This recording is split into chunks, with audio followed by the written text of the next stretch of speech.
Josef Pieper. Only the lover sings. Art and contemplation. Learning how to see again.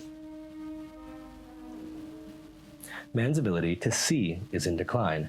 Those who nowadays concern themselves with culture and education will experience this fact again and again. We do not mean here, of course, the physiological sensitivity of the human eye. We mean the spiritual capacity to perceive the visible reality as it truly is. To be sure, no human being has ever really seen everything that lies visibly in front of his eyes. The world, including its tangible side, is unfathomable. Who would ever have perfectly perceived the countless shapes and shades of just one wave swelling and ebbing in the ocean? And yet, there are degrees of perception. Going below a certain bottom line quite obviously will endanger the integrity of man as a spiritual being. It seems that nowadays we have arrived at this bottom line.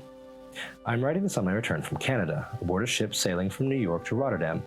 Most of the other passengers have spent quite some time in the United States, many for one reason only: to visit and see the New World with their own eyes. With their own eyes, and this lies the difficulty.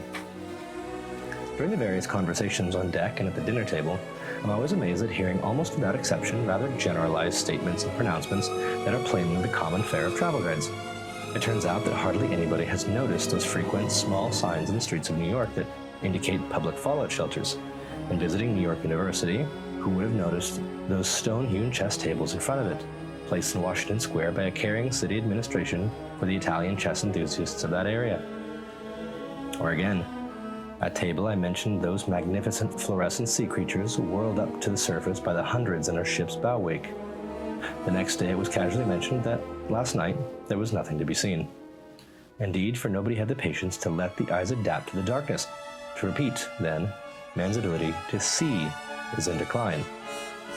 Searching for the reasons, we could point to various things: modern man's restlessness and stress, quite sufficiently denounced by now, or his total absorption and enslavement by practical goals and purposes. Yet one reason must not be overlooked either. The average person of our time loses the ability to see because there is too much to see. There does exist something like visual noise, which, just like the acoustical counterpart, makes clear perception impossible. One might perhaps presume that TV watchers, tabloid readers, and moviegoers exercise and sharpen their eyes, but the opposite is true.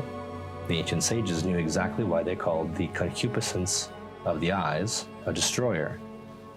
The restoration of man's inner eyes can hardly be expected in this day and age, unless, first of all, one were willing and determined to exclude from one's realm of life all those inane and contrived but titillating illusions incessantly generated by the entertainment industry.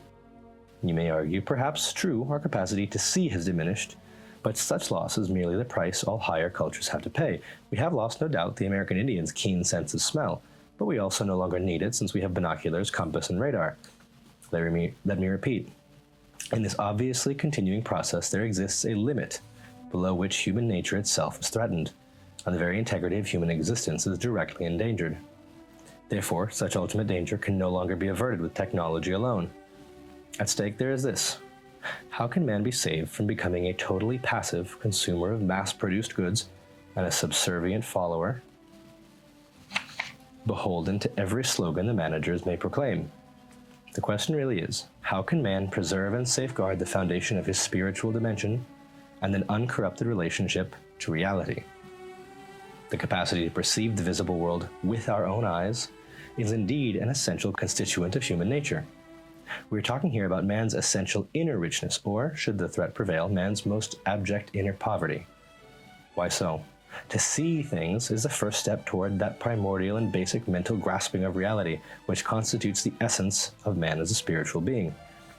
I am well aware that there are realities we can come to know through hearing alone. All the same, it remains a fact that only through seeing, indeed through seeing with our own eyes, is our inner autonomy established. Those no longer able to see reality with their own eyes are equally unable to hear correctly. It is specifically the man thus impoverished who inevitably falls prey to the demagogical spells of any powers that be. Inevitably, because such a person is utterly deprived even of the potential to keep a critical distance, and he will recognize the direct political relevance of our topic. The diagnosis is indispensable, yet only a first step. What then may be proposed? What can be done? We already mentioned simple abstention, a regimen of fasting and abstinence. by which we would try to keep the visual noise of daily inanities at a distance. Such an approach seems to me indeed an indispensable first step, but all the same, no more than the removal, say, of a roadblock. A better and more immediately effective remedy is this: to be active oneself in artistic creation, producing shapes and forms for the eye to see. Nobody has to observe and study the visible mystery of a human face more than one who sets out to sculpt it in a tangible medium, and this holds true not only for a manually formed image. The verbal image as well can thrive only when it springs from a higher level of visual perception. We sense the intensity of observation required simply to say, "The girl's eyes were gleaming like wet currants," comes from Tolstoy. Before you can express anything in tangible form, you first need eyes to see.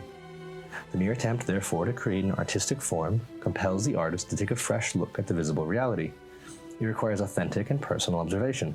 Long before a creation is completed,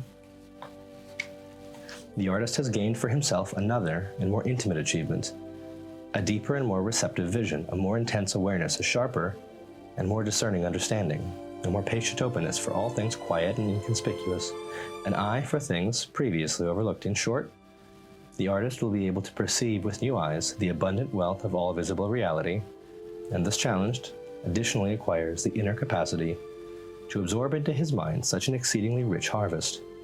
The capacity to see increases.